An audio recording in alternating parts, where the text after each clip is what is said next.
리더 역시 다른 누군가의 팔로워입니다. 리더로서 구성원과 일하는 맥락이 중요한 것처럼 팀장도 상사의 팔로워로서 상사와 일하는 관점은 매우 중요한 문제입니다.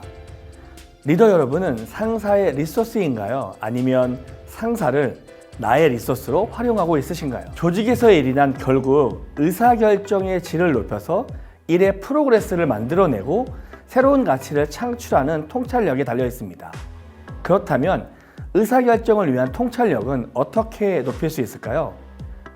이것은 각 개인의 업무 경험과 학습을 통해 축적되고 내재화됩니다. 그래서 경험과 전문성이 커질수록 성과도 더 커질 가능성이 큰데요. 이러한 개인의 경험과 전문성도 일정 수준이 되면 더 이상 상승하지 않고 오히려 정체되거나 하락하는 지점이 나오기도 합니다. 그런데 이때 지속적으로 탁월성을 드러내는 리더들이 있습니다. 이들이 보이는 한 끗의 차이는 무엇일까요? 의사결정을 위한 통찰력이 뛰어난 리더들의 비결은 리더 자신의 경험과 전문성에 다른 사람의 통찰을 보태는 데 있습니다. 타고난 리더들은 자신의 경험이나 제한된 전문성에 갇혀있지 않고 다른 사람의 생각과 아이디어를 자신의 생각과 견주어 더하면서 더 새롭고 의미 있는 가치를 만들어냅니다. 이 작은 차이가 탁월한 생각, 아이디어, 의사결정으로 전환되는 결정적 계기가 됩니다. 따라서 리더로서 일을 잘한다는 것은 다른 사람의 생각과 아이디어를 자신의 리소스로 충분히 활용할 수 있는가의 문제와 직결됩니다. 리더 입장에서 가장 통찰력 있는 아이디어의 원천은 어디일까요? 바로 상사입니다. 상사는 자신보다 경험이 많고 이 일에 대해서 전문성이 높을 뿐만 아니라 무엇보다도 경영자로서 회사의 전략적 방향을 깊게 이해하고 있는 사람입니다.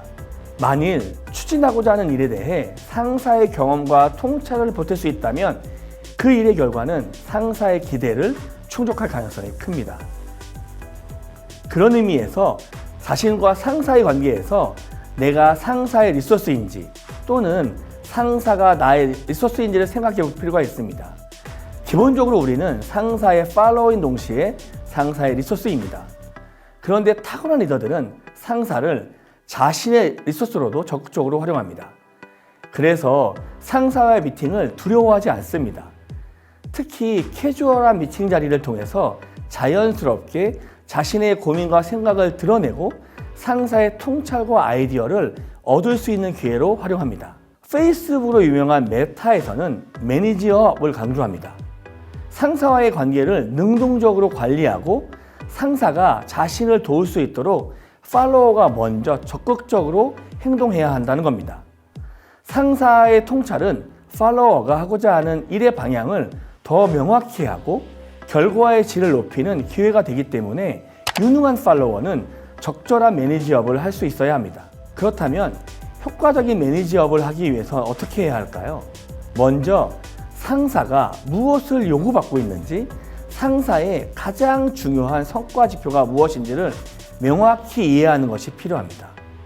가령 담당 임원이 CEO로부터 새로운 전략 과제를 부여받고 이 문제를 고민하고 있는데 팀장이 일상적인 운영 과제에만 머물러 있다거나 임원이 생각하는 것과는 다른 과제에 시간을 쓰고 있다면 그 일을 지지받거나 상사의 신뢰를 얻기가 어려울 뿐만 아니라 결과적으로 기대하는 성과로 연결되지 못할 가능성이 큽니다.